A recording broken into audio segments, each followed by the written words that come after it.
What's up, everyone? Zero here. So we are on day 2 of the Dawn of the Clunk Boycott, and I want to bring you guys another Phrecia build that I've been having a lot of fun with. This is an incredibly strong mapper. It's tanky, and it can get even more tanky than it is right now. This is the Wretched Defiler Puppeteer. This is pretty much an all-around build. It does pretty much everything pretty well. Right here, you just want to use, for the wand, you just want to use a Convoking Wand with minion damage, level to all minion skills, level to all spell skills. This is incredibly easy to craft. All you need is a Convoking Wand with fractured minion damage on it. You get the +1/+1, very easy to get. You annul off the rest, and then you craft on the 3 crafted modifiers, trigger a socketed spell, and then the minions have increased attack and cast speed. In the Convoking Wand, you want Desecrate and Bone Offering. This is going to give your minions extra chance to block attack damage and spell damage. And it's also going to cast Desecrate, and that's going to be on that 8-second cooldown from the modifier on the wand.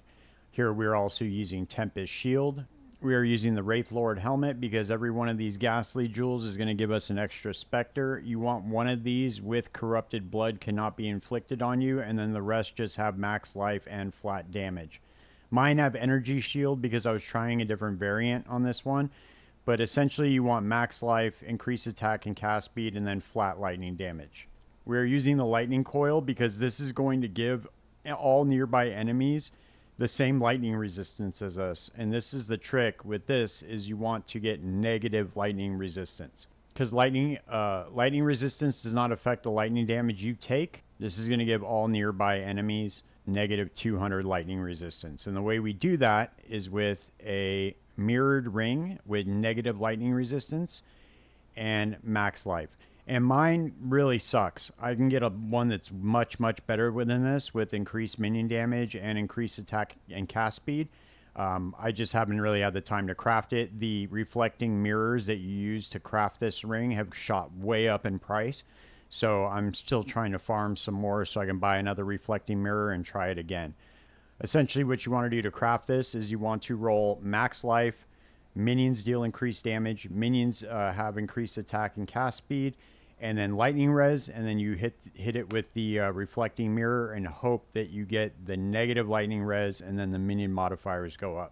I'm also using a Calandra's Touch to reflect that negative 70 lightning resistance. We're using Replica Dragonfang's Flight with +3 to level of all raised Spectre Gems. We are using this Valen shield, and this is going to help us get to max block. Quick side note, on the amulet, I do have Charisma enchanted on there, but you want to get Testudo because that's going to help you get to max block faster.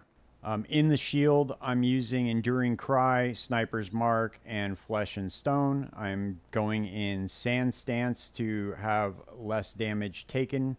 For the raised Spectre Gems, I'm using Pierce, Spell Echo, Controlled Destruction, Returning Projectiles, and Awaken Minion Damage support. The gloves and the boots are pretty simple. You just want resistances, everything except for lightning, and max life. Also, you want armor. In the gloves, I'm using Determination, Purity of Fire, Vitality, hooked up to Arrogance. I'm using Flame Dash for movement, and then Automation is hooked up to Convocation and Molten Shell. I am using a Mage Blood on this, but as with the last build guide I put out, you do not need to use a Mage Blood with this. However, if you do have one, you want to get max resistances for fire and max resistances for cold. You also want to put Avoid Being Shocked on here because we are using Storm Shroud, and with that gem, that's going to give us our Avoidance Being Shocked is going to apply across all elemental ailments. I'm using a Quicksilver Flask, and I'm putting the Rarity Affix on there just for some boosted drops. And then on my Granite Flask, I have Regenerate 3% life during effect. I could put a Progenesis on here, but I have the Divine Life Flask on there just in case. I know I already have immunity to Corrupting Blood, but I just had this in there as a placeholder until I get the build finished. As far as the skill tree goes, you're going to start here in the Guardian starting, and you're going to path over here to get the Decay Ward notable, and in here you're going to put Minion Leech. We have impossible escape here because we want to be able to choose the notables around the agnostic without having them connect to our tree. This is going to save us a lot of passive points. And we are using Elegant Hubris, so you want one that has increased mana reservation efficiency, increased armor, and then increased minion damage, ideally. However, you can get one that's a little bit different than this and make it work still, as long as you get the mana reservation and then the minion damage. We're also getting Righteous Army and Redemption, not connected to the tree, so that is also saving us another 4 passives. We're pathing up here to get Death Attunement, to get the extra Spectre. Unending Hunger really boosts the damage of this, because this is going to give us, our Spectres have the ability to gain Soul Eater for 20 seconds on kill, as long as there's 40 intelligence in the radius. We're pathing down here to get As the Mountain, to get that extra block, 1% block spell damage per 5 block attack damage. And then we're just getting life regeneration, max life fire res, increased armor, max life, just the usual.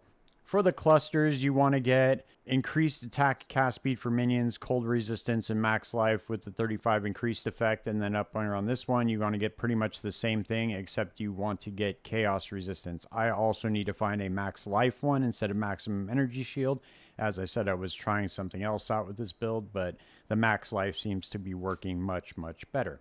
Inside the clusters, we are going to put Melding of the Flesh. This is going to allow us to cap our maximum resistances. So we just have to get max fire res capped, and then it'll cap cold res for us. And this will also give us negative 77 elemental resistance to get that extra negative lightning res. We're also using a Watcher's Eye. I just have block attack damage with Determination, and then cold and lightning damage taken as fire for Purity of Fire. And then what I would get is, I would get 2 Forbidden Flesh and Flames with Conviction of Power, and I'm trying to save up for that. Other than that, I just put the minions deal flat damage, and minions have increased attack and cast speed. For the Ascendancy, we are going to go Rotting Might, Feeding Frenzy, because this is going to allow us to drop Feeding Frenzy off of our Raised Spectre 6 link. So this is essentially going to be a 7th link for the Spectres.